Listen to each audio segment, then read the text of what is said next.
Bonjour et bienvenue sur Prenons un café, le podcast qui parle de parentalité, mais surtout d'humanité, sans tabou ni complexe. Je suis Élise Bulté et chaque mardi, je te propose des conversations avec des humains et des humaines concernés de près ou de loin par la parentalité. Nous échangeons sur des sujets importants de société, souvent éloignés des contes de fées, mais toujours criants d'actualité. Je sais, je suis partie sans rien dire et je t'ai laissé seule, sans caféine, à te mettre sous l'oreille. Je suis désolée et pour tout te dire, la période est plutôt chargée ici côté pro. Mais vois le bon côté des choses. Je suis revenue et en plutôt bonne compagnie puisque cette semaine, je reçois Agathe, la cofondatrice de Holy Mama, la méthode holistique qui révolutionne la Mama Life.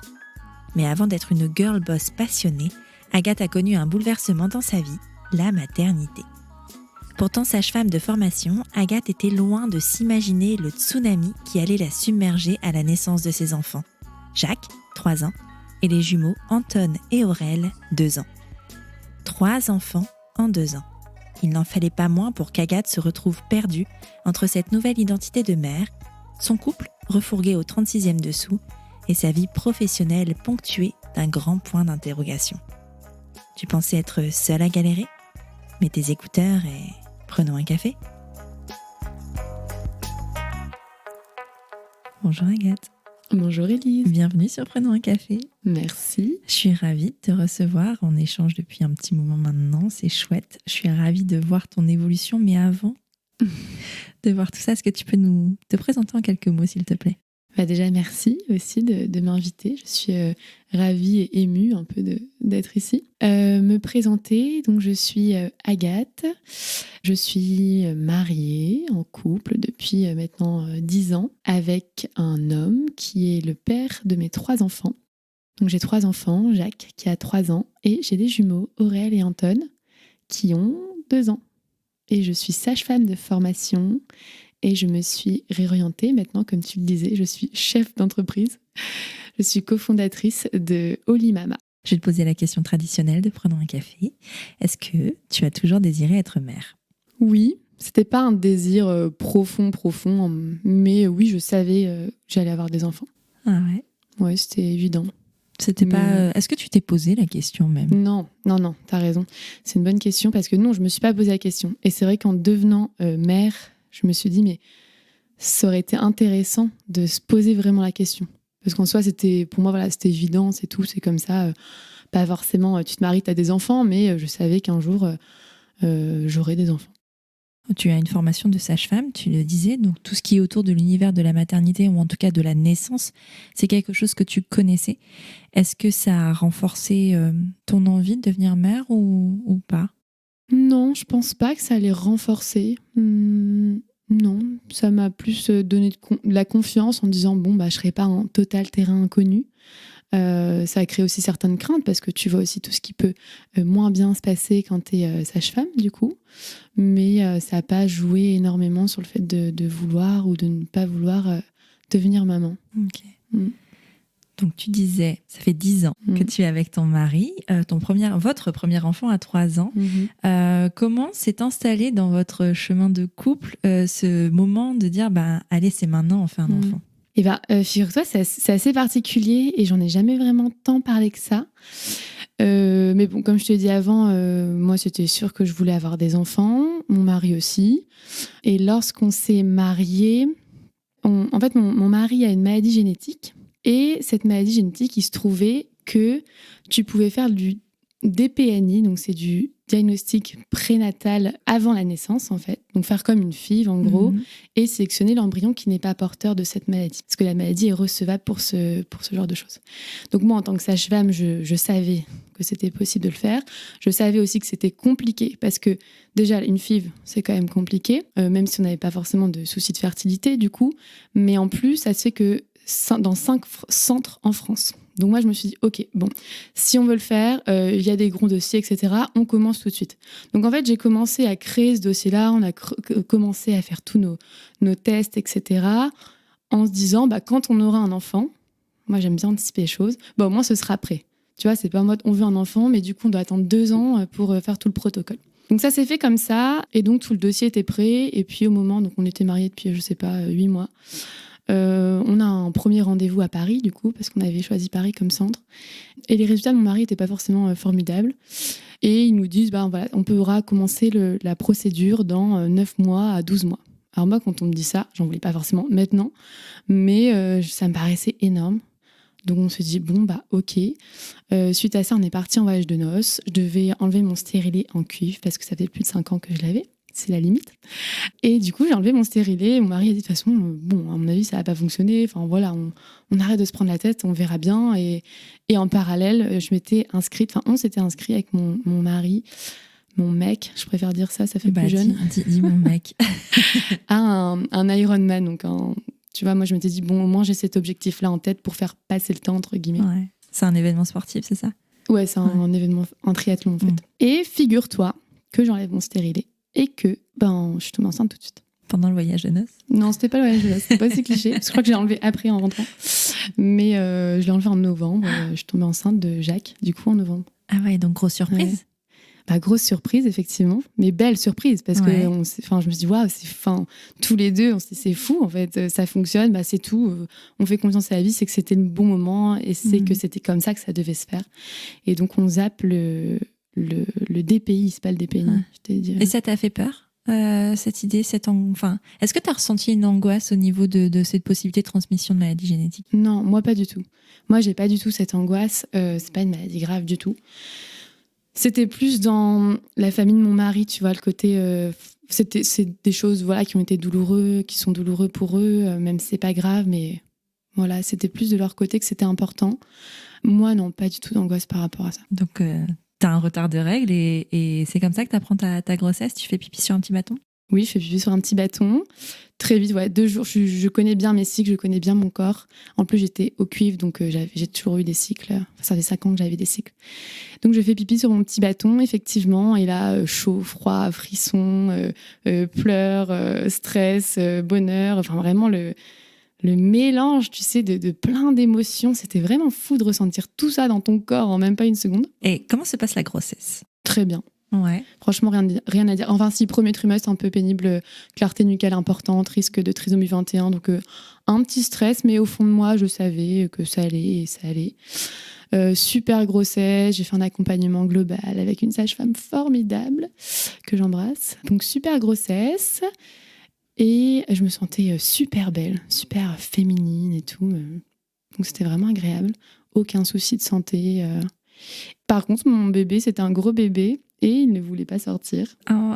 Ouais. Donc voilà, dépassement de terme, déclenchement et naissance par césarienne. Ouais, donc finalement, pas ce que tu avais imaginé sur la naissance, mais ce que tu vis bien.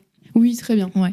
Pas une naissance effectivement physiologique, mais dans mon corps, je sentais en fait que c'était pas possible. Et tu vois, moi, je suis très, très physio. Mais je suis aussi sage-femme, c'est une formation médicale et je connais aussi les limites de la physiologie. Et là, je savais que pour le coup, ça n'aurait pas pu en être autrement. Et je remercie justement le côté médical, la césarienne d'exister, parce que je sais que, je me dis comment ça aurait pu se passer, parce que mon bébé faisait quand même 4,650 kg. J'ai su après avec les jumeaux que j'avais vraiment un petit bassin. Il avait aussi un très gros périmètre crânien, Jacques. Et en fait, ça aurait jamais pu passer. Donc je me dis, comment on aurait fait sans ça? Donc très reconnaissante. J'ai eu vraiment une équipe médicale formidable qui a été très respectueuse. J'étais actrice en fait. C'est moi qui ai décidé de ma césarienne. Oui, tu vois, ça change tout. Ça change vraiment tout. L'obstétricienne, à 20h, j'aurais pu déjà la voir. Et il n'y avait personne. Donc elle aurait pu se dire, il est 20h, je lui fais sa césarienne, je vais me coucher. Et en fait, non. À minuit, elle est venue. Elle a dit, on laisse le temps. Elle n'a jamais dit elle-même, on va vous faire une césarienne. Elle m'a dit, on vous laisse. J'étais c'est-à-dire, elle me regarde l'air de dire, tu sais, t'es sage-femme. Mais elle ne voulait pas me le dire. Et c'est moi qui ai dit à 1h avec mon mari, j'avais appelé ma sage-femme. Ok, go, on y va, quoi, césarienne. Donc vraiment super bien vécu, alors que c'était une césarienne assez costaud, parce que j'ai quand même eu une ventouse alors qu'il était en césarienne. Tellement il avait une grosse tête, mon fils. Donc voilà, mais super accouchement finalement, super séjour en maternité. Ouais. Tu sais, moi, ce qui m'intéresse sur Prendre un café, c'est beaucoup tout ce qui touche au devenir mère. bien plus que la logistique et tout ce qui va avec les nuits, et même si c'est difficile et que ça impacte le devenir mère, mais comment s'est passée la rencontre avec ce bébé et ta rencontre avec ta maternité? Eh ben, vraiment, on va dire les 2 premiers mois, absolument formidables. J'étais vraiment bien, tout se passait bien. Je me posais pas de questions, j'étais vraiment très bien. Ensuite, ça a commencé à être plus compliqué. Je sais pas trop comment recréer, retranscrire toute cette histoire, mais je sais qu'à un moment donné, en tout cas, ça a été compliqué. Donc oui, il y a eu le fait que mon bébé avait du reflux, qu'il dormait pas, donc effectivement, postpartum, après 2 mois, compliqué. Et là, effectivement, un tsunami, en fait. Un tsunami parce que je m'attendais pas à ça, parce que je pensais pas à tout ça. Et là, émotionnellement, ça devient très compliqué, plus difficile à gérer pour moi. En plus, à l'époque, mon mari travaillait beaucoup. Il travaillait vraiment, vraiment, vraiment beaucoup. Il a pris même pas 10 jours de congé pat encore. Au bout de 4 jours, il faisait un aller-retour sur Paris. Il dormait souvent à Paris. Donc il n'aimera pas que je dise ça parce qu'il était hyper présent quand il était présent. Mais n'empêche qu'il travaillait beaucoup. Et que moi, professionnellement, je savais plus trop où j'en étais. Je faisais des remplacements, donc j'avais pas de boulot. J'avais pas de perspective non plus de reprendre le travail, hormis de retrouver un remplacement. Et là, un peu de colère, tu vois, par rapport à cette condition. De se dire, mais en fait, pourquoi c'est moi qui suis là, toute seule? Vraiment, je me sentais hyper seule. Parce que j'osais pas non plus demander vraiment de l'aide. Tu vois, je m'étais un peu mis en mode, je suis une warrior, je vais y arriver. Et en plus, je travaillais pas. J'avais choisi de prendre un congé de 6 mois. Donc, en plus, j'avais pas de raison. Tu vois, c'était un peu ça mon métier, et du coup, je devais y arriver, quoi. Et donc, je pense que j'ai voulu trop en faire, j'ai voulu être trop puissante, et je me suis pris une grosse claque, vraiment une grosse claque. Et après, plus du côté psy, je pense que je t'en parlerai plus avec les jumeaux, parce que c'est plus là que c'est ressorti, tout ce chamboulement, parce que ça a été très rapproché. Mais voilà, mais en gros, ensuite, il y a eu le confinement. Donc, Jacques avait 8 mois. Juste avant ça, on est parti en vacances. C'est vraiment en lien avec le devenir mère, c'est pour ça que je le raconte. J'étais seule, du coup, avec mon fils, avec ma mère. Mes parents sont divorcés. Et mon frère et ma belle-sœur et leurs 2 enfants, dont leur deuxième qui avait le même âge que Jacques. Mais ils n'étaient pas dans les mêmes difficultés. Et là, pour faire très court, ce voyage, ça a été juste l'enfer. Ah ouais. Tu vois, en fait, le fait de se retrouver. Donc, on était 2 déjà à devenir mère ou à redevenir mère pour ma belle-sœur. On était toutes les 2, je pense, un peu dans un mécanisme psychique, émotionnel, remaniement, tu vois, compliqué. Sauf que toutes les 2, on mettait pas des mots dessus parce que moi, c'était mon premier. Et ma belle-sœur, parce que je pense que son premier, ça avait été tout à fait différent. Et en plus, dans tout ça, pour se poudrer, il y avait ma mère. Là, effectivement, il s'est passé plein de choses. Enfin, c'était lunaire, ce voyage, mais je ne peux pas raconter tout en détail, mais ça a été très, très, très douloureux. Très douloureux parce que j'attendais certaines choses de ma mère qui ne se sont pas passées, mais elle, je pense qu'aussi, il se passait plein de choses dans sa tête parce que ça ne se passe pas uniquement que pour la mère, je pense que ça se passe pour les autres générations. Et donc, un clash énorme, quoi. Un clash énorme, si bien qu'on est arrivé le samedi et le mardi, mon mari est venu me rechercher avec mon fils et je suis partie avec lui et on ne s'est pas parlé pendant... heureusement, il y avait le confinement, ça faisait une bonne excuse pour ne pas se parler, mais je pense qu'on ne se serait pas parlé quand même pendant plusieurs mois. Donc là, plus de son, plus d'image. Moi, j'étais effondrée. Là, je pense que ma psy me dit, il ne faut pas forcément mettre des mots, mais en tout cas, j'étais émotionnellement vraiment, vraiment, vraiment au fond. Et du coup, là, ce n'était pas que à cause du manque de sommeil, c'était vraiment cette tempête qui m'avait explosé en plein visage. Et le confinement me sauve, en fait. Parce que là, on se retrouve dans notre bulle. En fait, moi, je suis quelqu'un de très famille. J'aime beaucoup ma famille. J'ai une famille assez complexe parce que mes parents sont séparés et mon père a eu 3 femmes. Enfin, en fait, j'ai 8 frères et sœurs, mais que des demi, un peu dans tous les sens. Mais on a vraiment ce sens-là de la famille. Et pour moi, c'est important. Et en fait, ma belle-sœur et ma sœur aussi me disaient, mais tu sais, il faut que tu... Et mon frère aussi me disait, mais il faut que tu te sentes sur ta famille, en fait. Et du coup, moi, j'étais en colère parce que eux... Ils étaient centrés sur leur famille déjà, normal, ils avaient des enfants. Et moi, j'avais pas encore intégré ça, tu vois. Et donc, effectivement, ce confinement, je me centre sur mon mari et Jacques. nous 3. Et là, ça a été génial. Ça a été formidable. En plus, Adrien, il était tout le temps présent. Jacques, comme par hasard, a fait ses nuits. Donc là, c'est devenu vraiment le rêve, quoi. Il faisait super beau, en plus, ce confinement. Ouais, c'est vrai. C'était génial. On allait courir.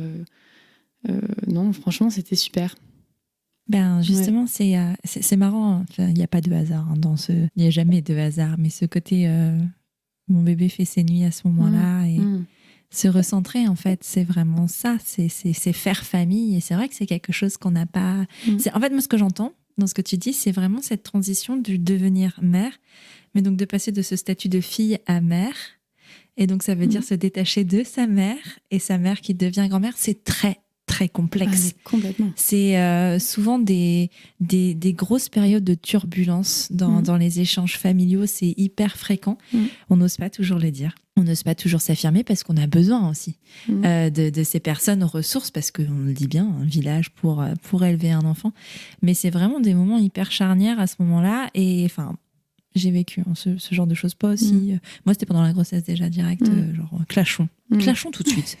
Comme ça, c'est fait. On est tranquille. C'est un peu une remise à zéro, en fait, la grossesse. La maternité, c'est ça. Mais c'est clairement ça, en fait. C'est...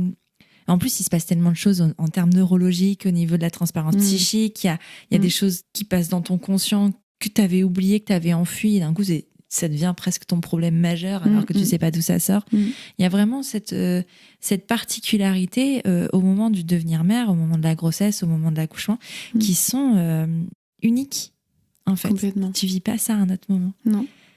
J'ai une question pour toi. Quel était ton idéal de schéma familial ? Mon idéal, c'était pas mon schéma familial que j'avais vécu, parce que mes parents ils n'étaient même pas divorcés parce qu'ils n'étaient pas mariés, mais ils se sont séparés très tôt. J'avais 1 an. J'ai jamais eu le même nom que ma mère. Je te dis ça parce que pour moi, c'était hyper important. Le mariage, mais pas dans le sens on se marie, mais on a le même nom, on est une entité, tu vois. Et donc, oui, mon schéma idéal...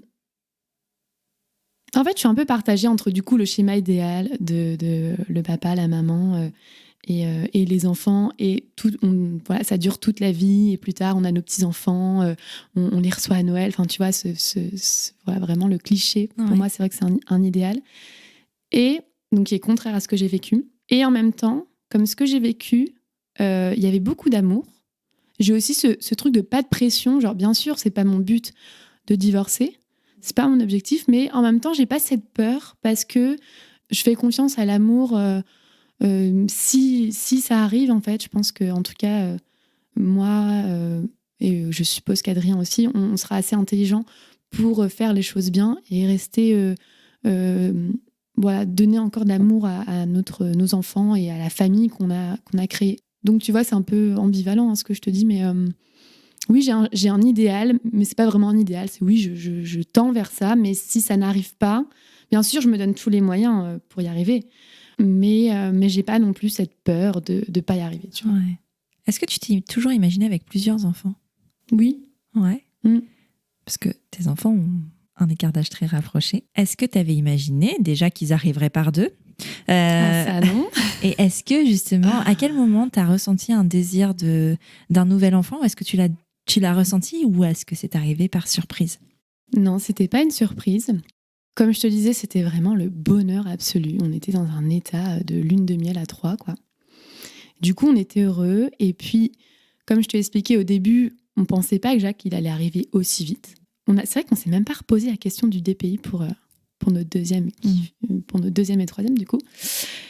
Et on s'est dit, on a peut-être juste eu un coup de bol pour Jacques. On savait qu'on voulait d'autres enfants, 2, 3, 4, on savait pas trop. Mais on s'est dit, autant recommencer parce que ça tombe, on va avoir du mal et là, ça n'arrivera pas tout de suite. Et peut-être que, tu vois, encore dans mon anticipation, peut-être qu'on aura recours à la PMA. Donc on se dit, on y va. Ah non, j'ai une anecdote très drôle à te raconter. J'avais de nouveau un stérilet au cuivre. Ouais. Donc, gros confinement. Donc, tu prenais pas de rendez-vous pour enlever ton stérilet au cuivre. Mais je suis sage-femme. Et donc, on discute de tout ça avec Adrien et on se dit, si j'arrive à enlever mon stérilet toute seule, on y va. Donc t'imagines que j'ai réussi à le faire.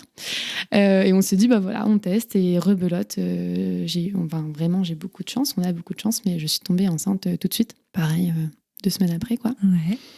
Donc là, j'étais contente parce que j'étais bien. Le confinement, c'est aussi une période où je me suis un peu cherchée professionnellement.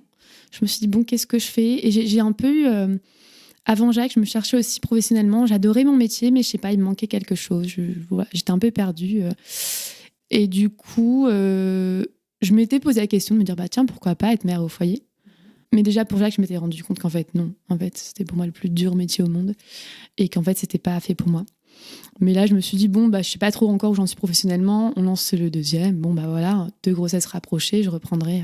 Par contre, je m'étais dit, là, à 3 mois, je reprends, quoi. Clairement, Là, tu t'imaginais pas prendre les 6 mois comme tu l'avais fait avec le premier. Non, ça a été trop dur.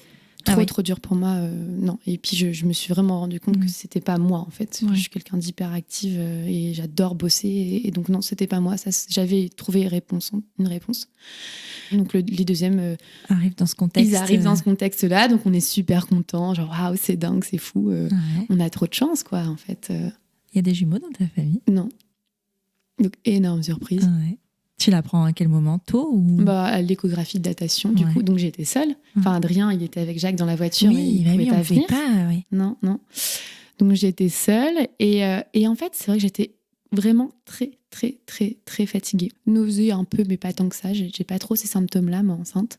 Mais épuisée. Enfin, j'étais par terre tout le temps. Tu vois, vraiment allongée. Je me rappelle que je jouais avec Jacques par terre. Voilà, vraiment très fatiguée. Je me dis, tiens, ok, c'est un deuxième, mais bon, entre guillemets, on fait rien, quoi. Tu vois, t'avais aucune sollicitation, hormis vivre à ton rythme. Jacques dormait super bien. Je trouvais ça un peu bizarre. Et puis, je pense que j'ai une certaine connexion aussi. Je sais pas, je sentais en moi que c'était pas comme pour Jacques. Et je me rappelle qu'avec mes copines sages-femmes, j'ai un groupe, je dis, c'est bizarre, les filles, imaginez, pour rire, c'est des jumeaux et tout. Ma belle-sœur aussi, la veille de l'écho, je dis, mais imagine, c'est des jumeaux et tout. Chose que je n'ai pas du tout dite pour la grossesse de Jacques. Donc, tu vois, je pense qu'il y avait un petit truc. Et donc, on fait l'échographie. Enfin, je fais l'échographe fait l'échographie. Et là, il y a eu donc 6-8 semaines d'aménorrhée, quoi. Ok, bon, bah, tout va bien, le cœur bat et tout. Et j'étais, ah, ok. Enfin, tu vois, pas en mode contente, tu vois. Enfin, j'étais, ok. Enfin, il me manquait un truc, tu vois. Et il continue. Enfin, là, je vois, il était à 2 doigts de finir et puis il regarde. Et là, je le vois. Donc là, je comprends. Mais il faisait une tête bizarre, tu vois. Donc, je dis, mince, il y a un deuxième, mais ça va pas, quoi. Enfin, le deuxième est pas viable et tout. Et donc, je dis, bon, il y a un deuxième. Donc, je dis, bon, c'est sûr, ça va pas. Donc, je dis, ah oui, du coup, ça va pas et tout. Si, tout va bien. Ok. Mais donc, voilà. T'avais l'impression qu'il te l'annonçait comme une mauvaise nouvelle ? Ouais. Mais je pense qu'il était aussi peut-être mal à l'aise parce qu'il était à 2 doigts de me dire ciao, en fait. Et qu'en fait, il y en avait 2. Et que pour certaines personnes, je pense que il savait aussi que mon premier avait 8 mois. Donc il me l'annonce un peu comme une mauvaise nouvelle. Moi j'ai un peu peur. Du coup je me dis et puis il me dit voilà, on sait pas. Voilà, là il est là, mais dans 15 jours il sera peut-être plus là non plus. Donc j'étais ok. Tu sais, du coup tu savais pas trop quoi penser. Et en même temps, encore une fois, au fond de moi, je savais que ça allait aller. Tu vois. Donc voilà comment j'apprends qu'on a des jumeaux. Qu'est-ce que tu ressens toi ? En fait, sur le coup, rassurée parce que c'était la connexion que j'avais. En fait, c'était le sentiment que j'avais. Donc, sur le coup, j'étais ok, génial. Enfin, je sentais qu'il y en avait 2 et ils sont tous les 2 là. Et puis ensuite, moi, en tout cas, une fois qu'ils étaient tous les 2 là et qu'ils m'avaient dit peut-être que le deuxième peut partir, c'était juste impossible, inconcevable pour moi qu'il parte. Tu vois, j'avais trop peur de ça. Et ensuite, sur le long terme, la grossesse, j'étais flippée. Ouais. Flippée. Tu penses que ça a donné ce point de départ de stress, cette échographie où on te dit potentiellement il va pas rester le deuxième ? Ah, c'est intéressant que tu me poses cette question-là. Je sais pas. Franchement, ça serait à approfondir. Là, comme ça, j'aurais tendance à dire non. Mais ça peut être intéressant de le creuser, ouais. Parce que je sais qui c'était le deuxième. Et ouais.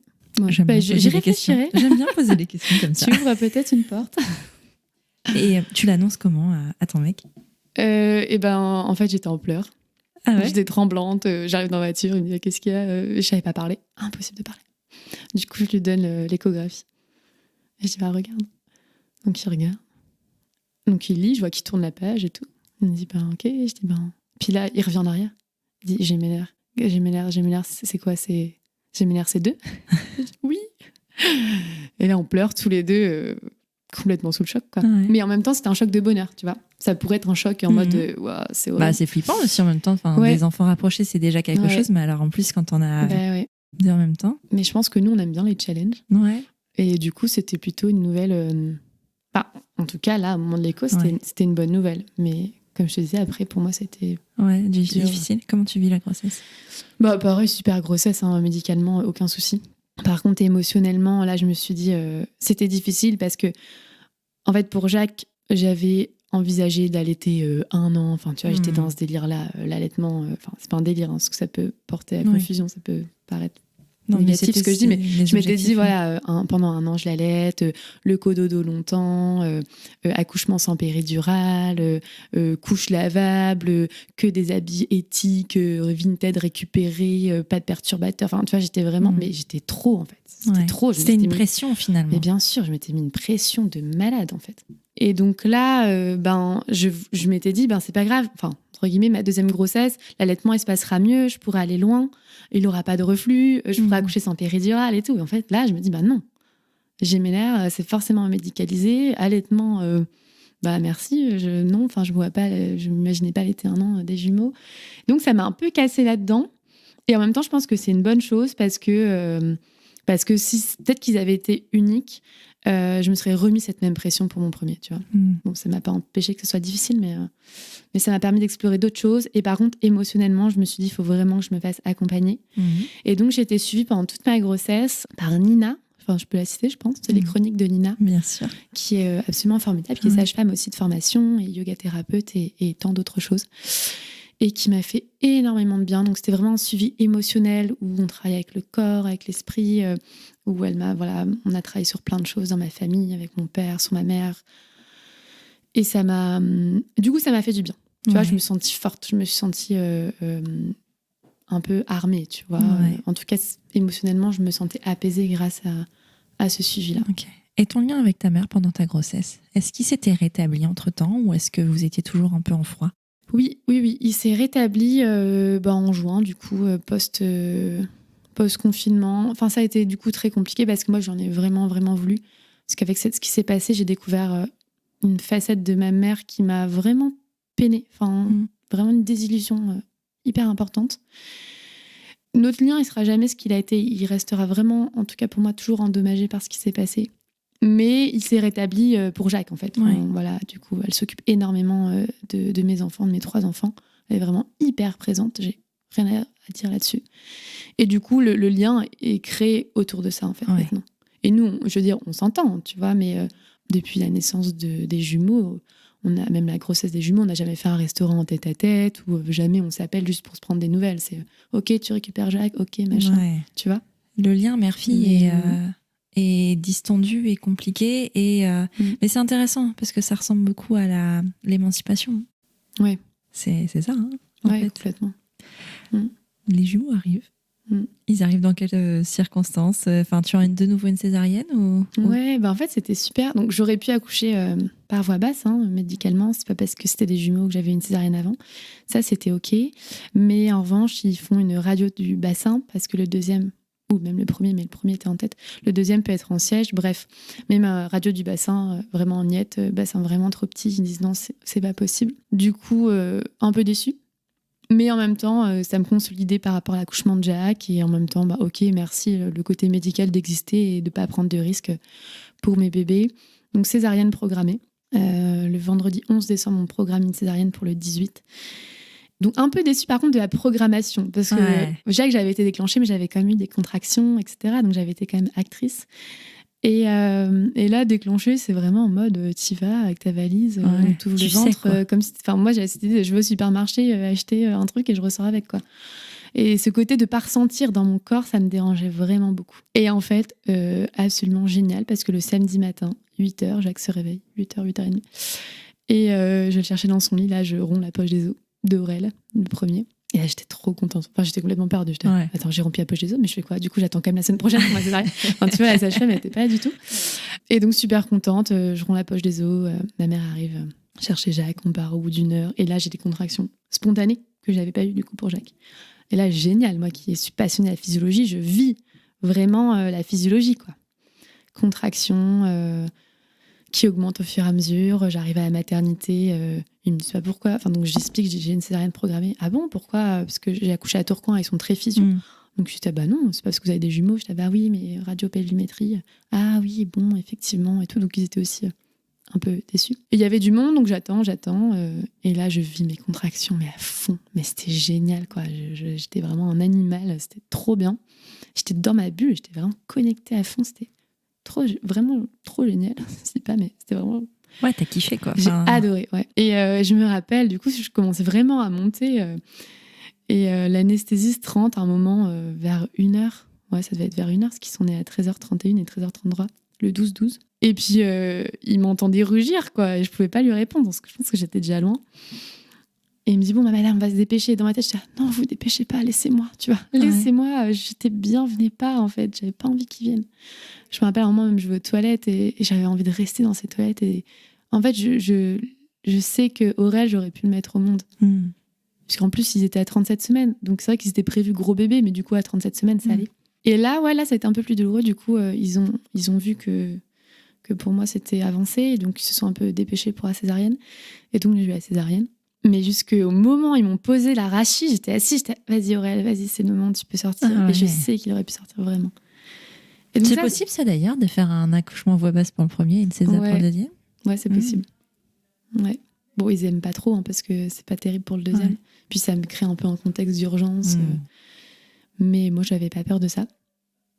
Mais donc, ils sont tous les deux nés par césarienne.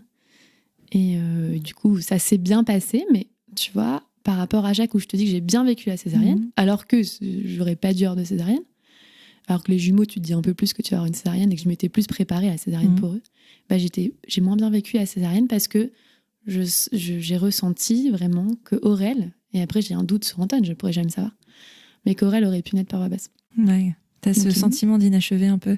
Ouais. Ah oui, complètement. Ok. Oui, et puis vraiment que là, pour le coup, on m'a coupé, c'est le cas de le dire, dans ma physiologie. Mais je leur en veux pas parce que... C'était prévu comme ça. Oui, c'était prévu. Il y a pas eu... ils ont très bien fait leur job. Mais voilà.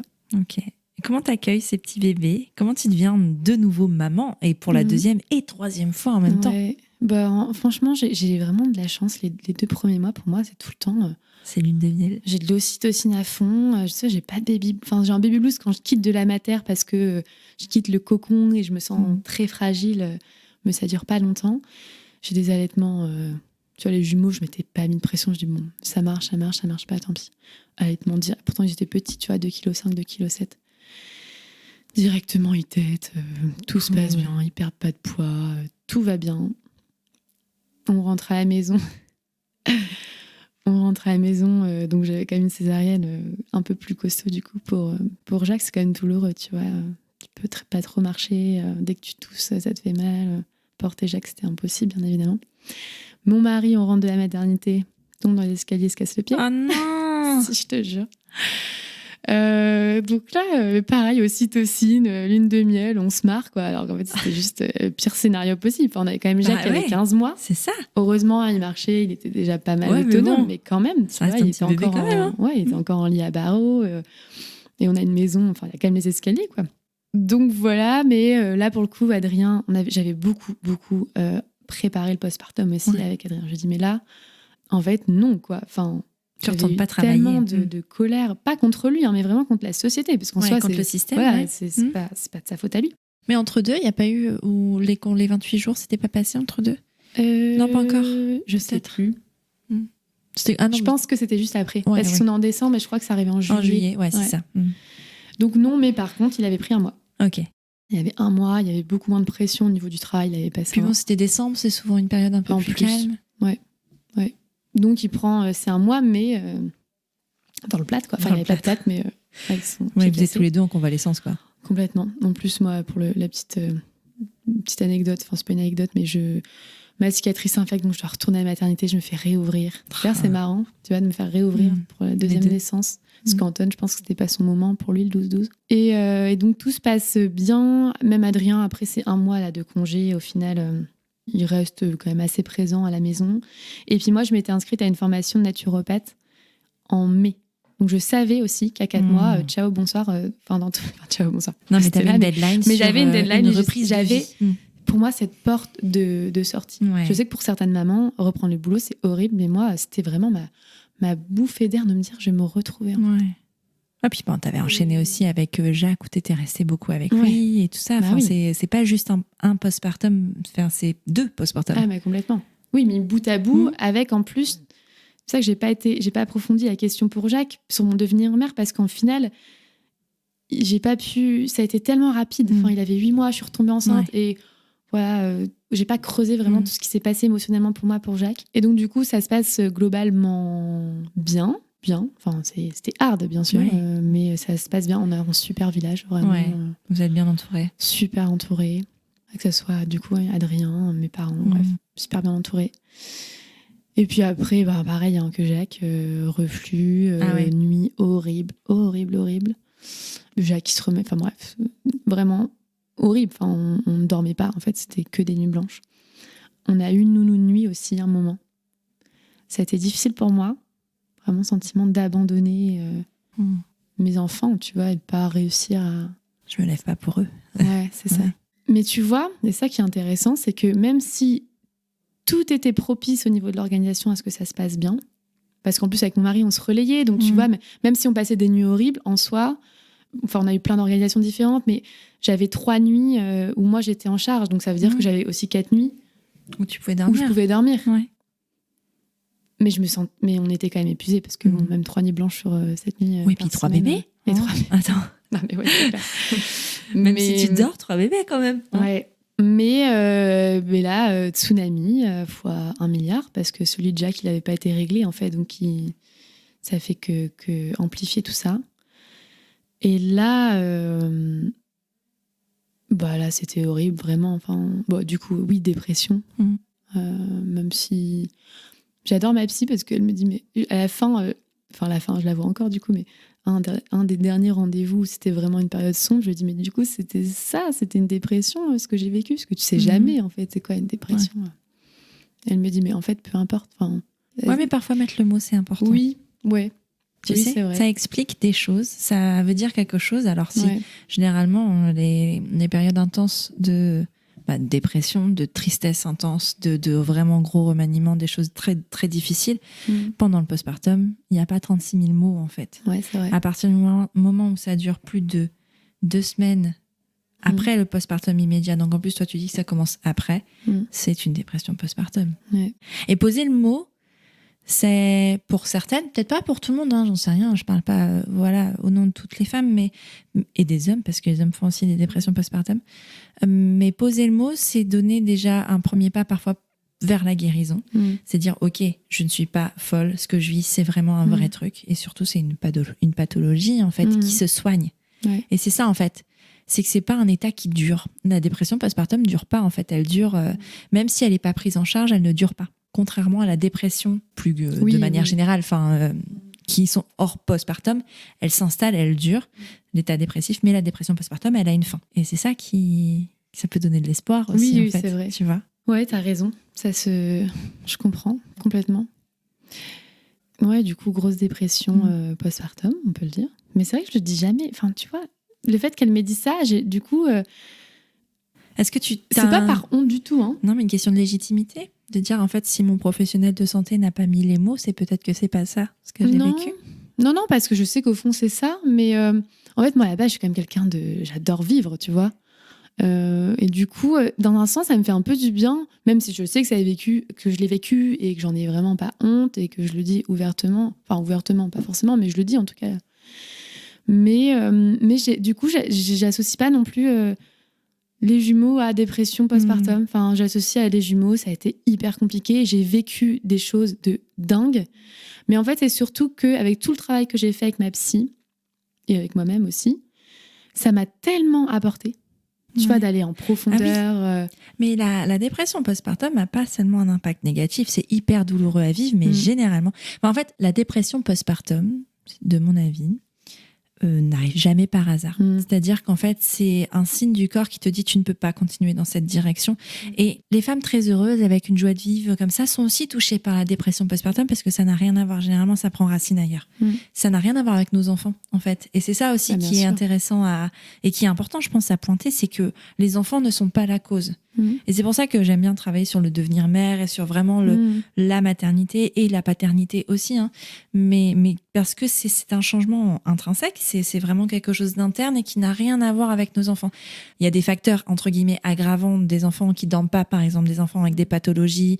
Enfin, il y a des facteurs aggravants, mais la cause n'est pas l'enfant. La cause vient de quelque chose. Voilà.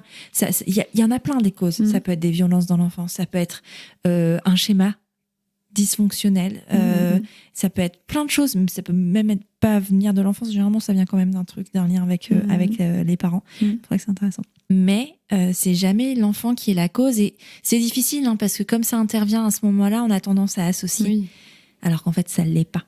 Et puis, ça peut aussi bien arriver à un premier, qu'à un deuxième, qu'à un troisième, en fait, peu importe. Et c'est pour ça que je te disais, malgré une organisation idyllique, en fait, ça m'est tombé dessus parce que ça devait. En fait, j'avais vraiment besoin de ça. Tu parlais de transparence psychique. Et ça, je l'ai vécu à fond, en fait. Des trucs, des flashs, des choses qui remontent. Tu sais pas trop expliquer pourquoi, du comment, des relations. Tout revient par rapport à ton père, ta mère, tout ce qui s'est passé dans ton enfance. Et j'avais vraiment besoin de ça, en fait, pour, comme on disait, la maternité, pour remettre les compteurs à zéro sur qui je suis, qui j'avais envie de devenir. Et quel schéma familial, justement, je voulais avoir, moi. Et aussi mettre en avant tout ce qui n'était pas OK de l'héritage que j'avais reçu de mes parents. J'ai hérité et je suis quelqu'un, on ne dirait pas comme ça, mais qui peut être très colérique et vraiment vrillé et pas du tout... je gérais, parce que je travaille vraiment beaucoup dessus, mais gérais très mal mes émotions, de pas avoir confiance en moi aussi, de pas me sentir capable. Alors en même temps, j'aime bien le challenge, mais je me sentais jamais capable. Tu vois, j'y vais, mais je vais pas jusqu'au bout. Mais pourquoi je vais pas jusqu'au bout, tu vois ? Et donc, avec ce travail psy, et voilà, moi, tout ce qui s'est passé dans ma tête, j'ai détricoté énormément de choses. Et je travaille encore, parce que les jumeaux n'ont que 2 ans, donc c'est quand même en cours, mais j'ai énormément changé, évolué grâce à ça, quoi. Oui. Et sans ça, j'aurais jamais pu faire ce travail aussi profond, couper en fait certaines racines en fait, pour créer mes propres racines. Je fais du yoga, tu sais, j'avais lu un truc sur le chakra sacré, et en fait, j'étais une phrase disait qu'en gros, on pouvait couper nos racines pour être notre propre mère. Et en fait, quand j'ai vu ça, j'étais mais oui, en fait, ça veut dire que je serais pas forcément la mère que j'ai eue, parce que même si j'aime ma mère et qu'elle m'aime, j'ai pas envie d'être ce qu'elle est, la mère qu'elle est et qu'elle a été. Enfin, sur certains points, oui, mais sur d'autres, non. Et ça m'a fait du bien, en fait, de me dire, mais non, t'es pas ta mère, en fait. Tu peux être juste Agathe. Et t'es pas forcément non plus... Le père, en tout cas, moi, c'est moins présent, un peu quand même, mais pas autant que ma mère. En plus, parce que j'ai vécu avec ma mère. J'ai pas eu trop de relations, au final, avec mon père. Et ça m'a apporté beaucoup de force. Le yoga aussi, parce que je te parle que du travail avec ma psychologue, formidable. Mais également le yoga, ça m'a énormément aidé. La naturopathie aussi m'a énormément aidé, parce que c'est une prise en charge holistique. Et mon mari aussi, il faut que je le dise. Il m'a énormément soutenue. On n'en parle pas assez. On n'en parle pas assez parce que... La place du père, la place de l'aidant dans la dépression postpartum et dans ces changements. Ça doit être horrible. Franchement, 50% des pères dont la compagne a vécu une dépression postpartum en font une. Ce qui est normal, hein, ça, la décompensation. C'est normal. Ah ouais, on en parlait il y a pas longtemps, je ne sais plus avec qui, mais on parlait de cette période-là, de mon postpartum, enfin de notre postpartum. Et en fait, je disais, mais je pense que pour Adrien, ça a dû être tellement dur. Effectivement, d'avoir les 3 enfants à gérer. Il gérait tout autant que moi. Donc, c'est une normalité pour laquelle je me bats. Mais c'est pas le cas de tous les coparents. Et en plus de ça, il a dû me soutenir à fond. Et il s'en est pris plein la gueule, clairement. Il s'en est pris plein la gueule. Parce que j'étais dans un remaniement tellement profond que je lui dis des choses...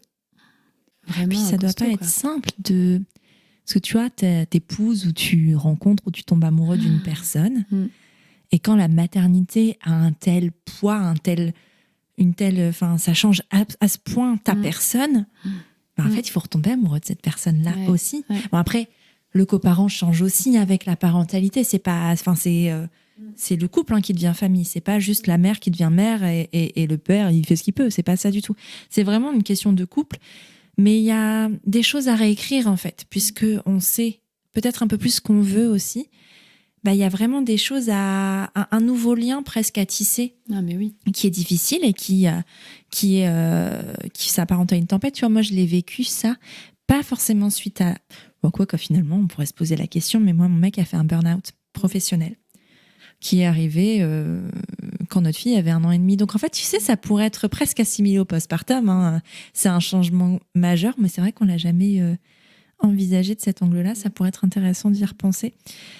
En fait, moi, le rôle d'aidant, je l'ai eu aussi. Et en fait, c'est très difficile d'avoir ce côté, en fait, qui es-tu ?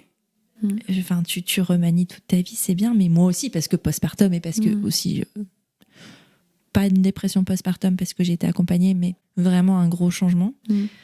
En fait, cette période-là, elle est... il faut... Après, ces périodes de crise, parce qu'il y a la période de crise, en fait, il faut apprendre à réapprendre à se connaître, en fait. Et ça, c'est dur. C'est pas simple. Ah oui, ça fait énormément de sens ce que tu dis. Parce que moi, déjà, en fait, c'est vrai, ce que j'ai détesté dans ma maternité, c'est de devenir une autre personne. Et notamment dans mon couple. En fait, tu vois, avant, dans notre couple, on était tous les deux très spontanés, dernière minute, machin. Et avec la maternité, je suis devenue une toquée de l'anticipation, de l'organisation, au point d'en être vraiment chiante. Enfin, je me vois, je dis, mais à peine levée, genre, t'as fait ci, t'as fait ça, non. Enfin, toujours très stressée, respect du rythme. En plus, comme il dormait mal et que je savais que le rythme, c'était important. Enfin, et tout ça, en fait, tu sais, j'étais pas bien avec moi-même et j'aimais pas du tout la personne que j'étais devenue à cause de la maternité. Et je me suis dit, mais où est l'ancienne moi, en fait ? Et ça m'a mis en colère aussi. C'est-à-dire, mais pourquoi tu perds ton identité comme ça ? Et en comparaison, alors que mon mec, ça n'a pas changé, tu vois, lui restait... Et... En fait, j'étais jalouse de lui parce que lui, il était hyper cool, zen, machin. Et dans notre couple, effectivement, ça crée du coup, lui, il me disait, il dit, mais tu te comportes comme ma mère. Enfin, et du coup, tu n'as plus du tout cette notion du couple, de la séduction. Enfin, encore que, c'est pas juste centré sur la séduction, mais juste du couple, en fait. Toi, moi, on se parle bien. Et c'est vrai que ça a été très difficile à gérer dans notre couple. Et de toute façon, notre couple, là, ça a explosé là en début d'année avec tout ce qui s'est passé. Et oui, c'est vrai, quand tu vois, là, en te racontant tout ça, je me refais un peu le fil en mettant à sa place. Je crois que ça lui fera du bien d'écouter ce podcast parce que je ne l'ai jamais vraiment dit, mais heureusement qu'il a été là et je pense que... Enfin, il a été vraiment très fort, quoi. Très fort et c'est la plus belle preuve d'amour, je pense, qu'il pouvait me faire. Complètement. Parce que il n'y a pas que ton couple qui a été bouleversé. Si j'ai bien compris et suivi le chemin, il y a ta vie professionnelle aussi. Ouais. Qu'est-ce qui s'est passé à ce moment-là ? Tu disais tout à l'heure qu'au bout de 4 mois, tu avais cette formation naturopathie qui t'appelait, en fait, et qui te permettait de voir un peu la lumière au bout du tunnel. Ouais. Comment ça se passe ? Est-ce que tu l'as fait, cette formation ? Alors, oui, en fait, j'ai fait. En fait, je me suis dit, je sais pas trop où je vais aller, mais je vais arrêter d'avoir peur et je vais tester. Et puis, à un moment donné, je trouverai. Et donc, je suis partie faire cette formation de naturo parce que ça a toujours été un peu en moi, tu vois, cette approche holistique, naturelle. C'était formidable. J'ai rencontré des personnes vraiment très chouettes. Et puis, en parallèle, j'ai commencé à créer mon compte Instagram, qui à l'époque s'appelait Bien comme Mama, et je parlais de sujets en lien avec la parentalité. Je voulais tout raconter, dire tout ce que j'avais ressenti et tout. Avec un sentiment de colère, non ? Bien sûr. Ouais, j'étais beaucoup là-dedans. C'est pour ça qu'on échange aujourd'hui. En prenant un café est né de cette colère-là aussi. Ah ouais. C'est fou, hein. Il y a beaucoup de choses qui naissent de cette colère-là. Ah ouais. Ah oui, t'as envie de crier à la terre entière. Ton injustice. Ouais, l'injustice, quoi. Et donc, bref, je fais ma formation qui me prenait déjà pas mal de temps. En parallèle, du coup, j'avance sur mon compte Instagram et avec ce que j'avais en tête de créer une préparation au postpartum. Donc, avec différentes thématiques, de préparer au mieux, d'accompagner au mieux. On parle de préparation à la naissance, mais le postpartum, en fait. Parce que pareil, pour mon accompagnement global pour Jacques, ma sage-femme était formidable. Mais en postpartum, il n'y avait plus personne. Et pas de sa faute, parce que c'est juste que c'est pas possible prévu pour elle de le mettre en place, tu vois. Donc, j'avais vraiment ça en tête. Donc, je me dis, bon, allez, je savais pas trop, je suis sage-femme, mais tant pis, je l'ai fait avec les moyens du bord et tout. Donc, on arrive à peu près à décembre, janvier. Et aussi, pendant le postpartum des jumeaux, j'écrivais beaucoup. Sur tous les... Pas forcément, j'écrivais pas un roman, tu vois, mais juste des tips en mode, allez, il faudrait faire un livre avec juste tous les tips, quelque chose de très concret, du concret. Concrètement, comment ça peut se passer, quoi. Comment tu peux bien vivre ton postpartum, enfin, mieux le vivre. Avoir les clés, quoi. Parce qu'il n'y a pas de recette magique pour le postpartum. Il n'y a pas de choses qui peuvent presque prévenir la dépression du postpartum, parce que c'est tellement multifactoriel que tu peux pas vraiment. Bah oui. Mais tu peux l'accompagner au mieux. Et puis sans forcément être dans la prévention de la dépression du postpartum, dans cette préparation postpartum, tu vois, mais juste dire, ben voilà, comment trouver des réponses, en fait, à tout ce qu'on vit lors de cette période. Et puis, en parallèle avec Justine, on se côtoie via Villa Yoga, c'est pas simple à dire. Et puis un jour, en janvier, je vais la voir, je dis, donc je peux pas dévoiler ce projet pour l'instant. Je vais la voir, je dis, voilà, Justine, j'ai ce projet-là, je sais pas pourquoi, j'ai envie de le faire avec toi. Alors qu'on se connaissait, mais tu vois, enfin, on se connaissait pas vraiment. Juste, salut Justine, ça va, ouais, et toi j'étais venue à un cours yoga post-nat quand elle était prof, et elle était venue à un cours quand elle était enceinte de Martha. Et je sais pas pourquoi, je me dis, ça aurait pu être n'importe qui d'autre, tu vois. Je la connaissais que via les réseaux et un peu comme ça. Et je prends un peu mon courage à deux mains, parce qu'en plus, tu vois, à l'époque, maintenant tu m'impressionnes moins, Justine, mais elle m'impressionnait un peu, tu vois, elle était, yogin mama, assez connue, etc. Et elle dit, ben, ouais. Tout simplement. Grave, j'avais aussi ce projet-là, ouais. Et donc, elle avait sa plateforme. Moi, je crée ma préparation postpartum et on avait ce projet en commun. Et moi, très vite, je lui dis, vas-y, viens. Donc, il y avait ce projet en commun, mais sur le projet que j'avais aussi avec la préparation postpartum, je dis, viens, on fait ensemble, en fait, ce qu'on crée là maintenant. Je lui dis ça assez tôt. Et elle me dit, elle me dit, ok, bon, enfin, elle me dit pas ok. Au début, elle dit un peu oui. Après, elle dit, bon, moi, je fais mon truc. On apprend à se connaître. Elle me dit, on apprend à se connaître via ce projet commun et tout. Et je dis, mais très bien, en fait, c'est top qu'elle me dise ça, parce qu'il faut que je fasse les choses par moi-même. Tu vois, faut que j'arrête de dépendre. Parce que j'avais un souci de dépendance aussi par rapport à la relation que j'avais à mon père, ou que j'ai pas eu par rapport à mon père, où j'étais très dépendante de mes partenaires. Et dont d'Adrien. Et ça a été un peu problématique dans notre couple, mais ça, c'était avant d'avoir des enfants. Et Adrien m'a un peu mis des stops et ça m'a aidée, du coup. Et donc, je savais qu'il fallait que je travaille sur, ok, Agathe, n'aie pas peur, tu peux le faire par toi-même. Et grâce à Justine qui m'a dit, fais ton truc, je fais mon truc, on verra. Et je dis, ouais, je le fais. Et puis en plus, du coup, je devais un peu lui montrer, tu vois, lui faire un peu, faire mes preuves, tu vois, entre guillemets. Ça non plus, elle le sait pas, mais... Et donc, on travaille sur ce projet commun. Et en juillet, moi, j'étais à 2 doigts de sortir mon site pour tout ce qui était... je voulais faire vraiment une plateforme et uniquement d'accompagnement au postpartum. Et en juillet, on était à Paris pour notre projet commun. Et elle me dit... elle reparle de ça, en fait, de notre association. Et moi, je dis, oui, bien sûr, 1000 fois. Mais du coup, comment ça se passe Et bref, on s'est mis OK. Et finalement, je n'ai pas lancé, du coup, ma plateforme. Et on s'est fusionnés. En fusionnant vraiment nos deux projets. Donc ça a été de officialiser en septembre. Et de septembre à décembre, du coup, on a travaillé sur Holy Mama. Et donc ça, donc le professionnel... Et là, voilà, vraiment, cette période-là, je me suis sentie tellement revivre, être tellement bien. Vraiment, je me suis dit, mais enfin, je me suis trouvée. T'es à ta place. Ouais, complètement.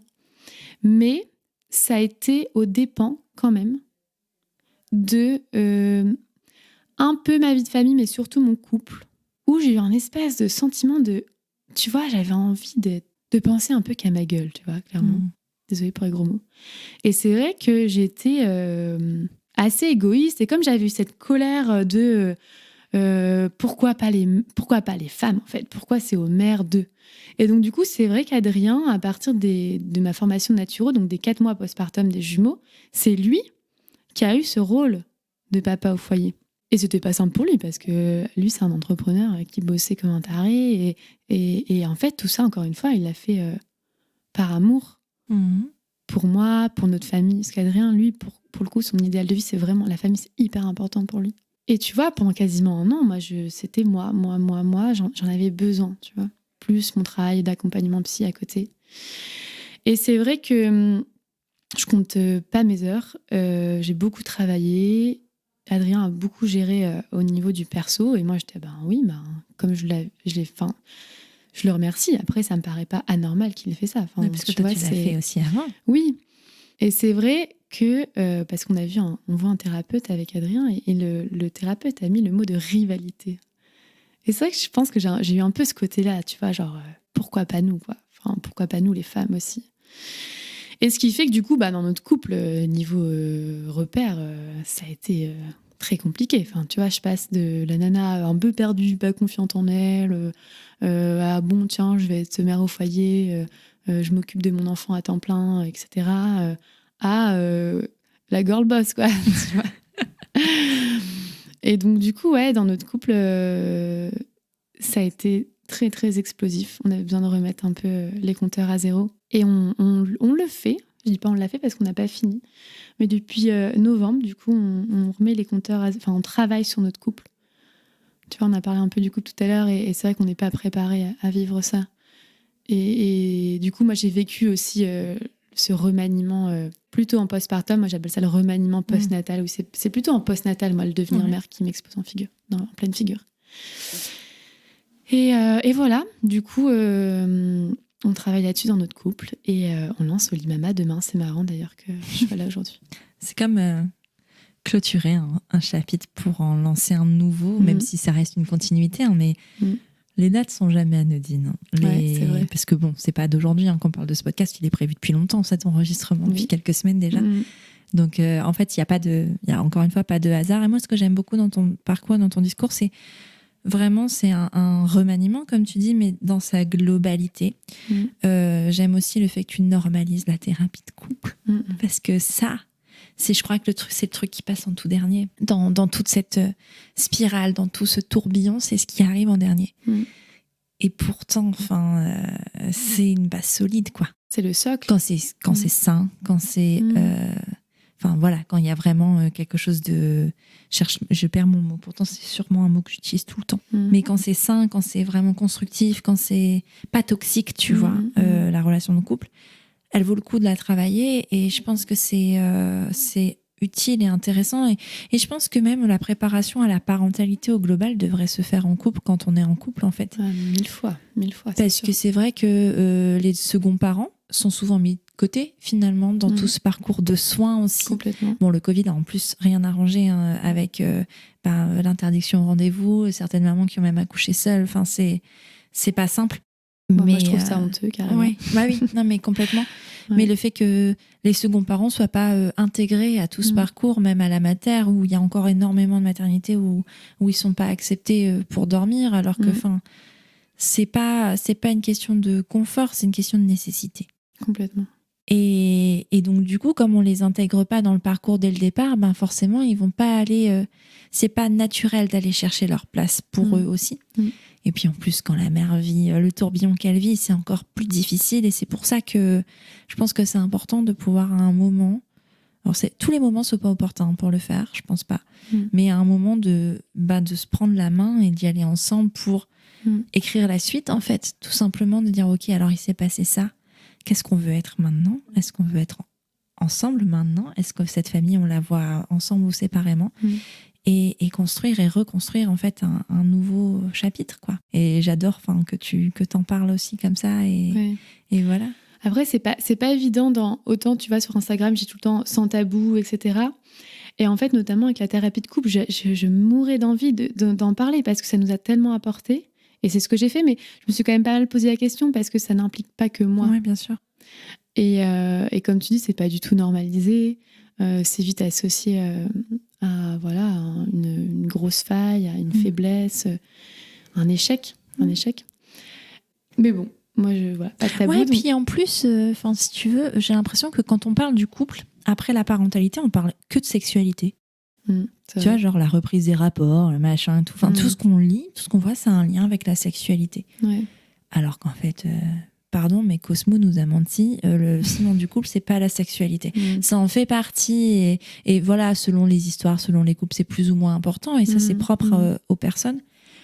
Mais c'est pas la sexualité, la fréquence des rapports ou la rapidité de la reprise des rapports sexuels, quels qu'ils soient, après la naissance, qui fait que ton couple est en bonne santé. Pardon, mais, ça, c'est sûr.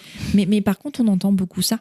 Alors oui, c'est une sphère qui se questionne et qui... Voilà. Mais à mon sens, c'est pas tellement ça. Ah oui, non, mais il y a un no man's land autour du couple et de la parentalité qui est énorme. Et comme tu dis, et ça renvoie à ce que je te disais sur la colère que j'ai sur la société, c'est qu'effectivement, on ne donne pas la place aux coparents et ça se répercute sur tellement de choses derrière, en fait. Ah ouais. Et je trouve que, en fait, quand j'y pense, je me dis, mais on est au Moyen-Âge ou quoi. Enfin, tu vois, je trouve ça dingue que ce soit encore comme ça en France aujourd'hui. Ouais. Donc, tu nous disais demain, et donc, Olimama. C'est quoi Olimama? On va faire un petit peu... Attends, on va quand même faire un peu de promo. On est un peu là. Enfin, on n'est pas là pour ça, mais en même temps, c'est tellement important ce programme que oui, 1000 fois on le fait. Et c'est vrai qu'il est important parce que tu vois, c'est vraiment un truc qu'on construit avec nos tripes. Et je pense que tout ce que je viens de raconter là, ça le montre. C'est pas un truc qu'on fait. Enfin, c'est un truc qui vient de nos tripes, quoi, en fait. Et donc, Olimama, c'est la méthode holistique qui révolutionne ta Mama Life. En d'autres mots, c'est une plateforme où tu retrouves en ligne tout ce dont tu as besoin dans un seul et même endroit pour kiffer ta parentalité, moins subir ta parentalité. Et ça passe par du contenu où tu peux bouger. Donc, tu retrouves du yoga, du pilates, du cardio, où tu peux t'informer. Donc, on a vraiment... tous les experts de la périnatalité et aussi de la parentalité, comme des sexologues, des thérapeutes, des coachs en sommeil, etc. Plus une communauté de mamas avec qui tu peux échanger. Donc c'est vraiment, voilà, c'est cette idée d'approche globale pour se sentir au mieux dans sa mama life, mais sa life aussi. De toute façon, la mama life, elle dure toute la vie, en fait. Complètement. Aussi, tu vois. À partir du moment où tu as dans l'idée de le devenir, ça fait partie de ta vie. Complètement. Même donc bien avant la conception. Tu as raison, et d'ailleurs c'est en projet justement qu'on intègre le trimestre 0 sur Olimama. Oui, parce que selon les couples, les personnes, ils durent plus ou moins longtemps et il a une grosse importance sur la suite. Et on est déjà dans notre parentalité quand on est dans ce processus. Oui, complètement. Écoute, je te remercie Agathe. Merci beaucoup à toi Elise. Pour ta confiance, pour m'avoir livré tout ça. Je suis sûre que ça va aider d'autres mamans, d'autres femmes qui auront vécu des expériences similaires ou des papas qui pourront peut-être comprendre un petit peu ce qui se passe dans la tête de leur compagne. Je te remercie et puis on va s'inscrire sur Olimama. Oui, à bientôt. Plaisir. À bientôt. Voilà, c'est terminé pour ce nouvel épisode de Prenons un café. Je te remercie d'avoir écouté jusqu'au bout et s'il t'a plu, je t'invite à le partager sur tes réseaux sociaux, à tes amis dans la vraie vie, bref, au plus grand nombre. Après ça, tu peux aussi envoyer un max de love à Prenons un café sur Apple Podcast. C'est hyper simple, tu ouvres ton appli Apple Podcast sur ton iPhone, tu vas sur Prenons un café et tu descends tout en bas. Là, tu mets le nombre d'étoiles que tu souhaites, 5 au choix, et tu écris ce que tu veux dans la section Avis. Par exemple, le 29 novembre 2022, Camille The Nurse écrivait « J'adore ce podcast, des invités et des sujets autour de la parentalité toujours juste de sens, tout en bienveillance et chaleur humaine. Un réel plaisir à l'écoute. Je ne suis pas encore maman, mais j'aime l'écouter car les sujets me donnent des clés pour l'avenir. Merci Camille pour ce message trop sympa qui fait du bien à mon petit cœur de podcasteuse. Bon. Et puis si tu n'as pas Apple Podcast, tu peux toujours parler de Prenons un café autour de toi, ça ne mange pas de pain et ça fait toujours plaisir. Tu es sur Prenons un café, le podcast qui parle des sujets de parentalité, mais surtout d'humanité, sans tabou ni complexe.